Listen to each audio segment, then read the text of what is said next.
बुधवार को तमिलनाडु के कुन्नूर में जनरल रावत और उनकी पत्नी समेत कुल 13 लोगों की मौत हो गई।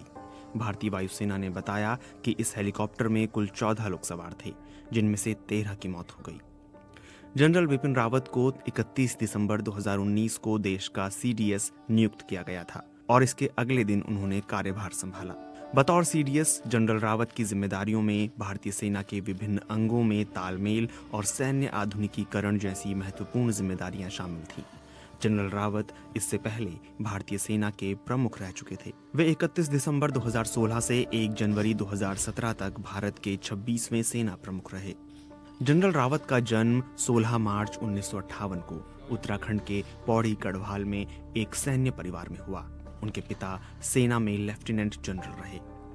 भारतीय सेना की वेबसाइट पर दी गई जानकारी के अनुसार जनरल रावत 1978 में सेना में शामिल हुए थे।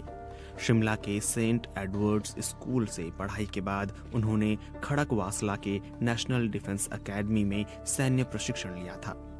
देहरादून की इंडियन मिलिट्री एकेडमी से ट्रेनिंग के बाद वे 11वीं गोरखा राइफल्स टुकड़ी की 5वीं बटालियन में सेकंड लेफ्टिनेंट बनाए गए। गोरखा ब्रिगेड से सेना के सर्वोच्च पद पर पहुंचने वाले वो चौथे अफसर थे। 4 दशक से भी लंबे सैन्य जीवन में जनरल रावत को सेना में बहादुरी और योगदान के लिए परम विशिष्ट सेवा मेडल, उत्तम युद्ध सेवा मेडल, अति विशिष्ट सेवा मेडल, युद्ध सेवा मेडल, सेना मेडल और विशिष्ट सेवा मेडल के अलावा और भी कई प्रशस्तियों से सम्मानित किया गया। रिपोर्टों के मुताबिक साल 2015 में म्यांमार में घुसकर NSCN के चरमपंथियों के खिलाफ भारतीय सेना की कार्रवाई के लिए भी उन्हें सराहा गया। 2018 के बालाकोट हमले में भी उनकी भूमिका बताई गई। उन्होंने भारत के पूर्व में चीन के साथ लाइन ऑफ एक्चुअल कंट्रोल यानी LAC पर तैनात एक इन्फेंट्री बटालियन के अलावा कश्मीर घाटी में एक राष्ट्रीय राइफल सेक्टर की कमान संभाली। इसके अलावा रिपब्लिक ऑफ कांगो में उन्होंने विभिन्न देशों के सैनिकों की एक ब्रिगेड की भी कमान संभाली। जनरल रावत भारत के उत्तर पूर्वी राज्यों में कोर कमांडर भी रहे। General Rawat defence services staff college, Wellington, Tamil Nadu और command and general staff course of लिवनवर्थ, America से ग्रेजुएट थे। उन्होंने राष्ट्रीय सुरक्षा और मिलिट्री लीडरशिप पर कई लेख लिखे। उनके पास मैनेजमेंट और कंप्यूटर स्टडीज के डिप्लोमा थे। मेरठ के चौधरी चरण सिंह विश्वविद्यालय ने उन्हें मिलिट्री मीडिया स्ट्रेटेजिक स्टडीज में उनके शोध के लिए डॉक्टर ऑफ फिलॉसफी से भी सम्मानित किया। थल सेना प्रमुख रहते हुए जनरल बिपिन रावत के कई बयान खासे चर्चा में रहे। जनरल रावत ने साल 2019 के दिसंबर में नागरिकता संशोधन कानून CAA और नागरिकता रजिस्टर को लेकर एक बयान दिया था, जिसका काफी विरोध किया गया था।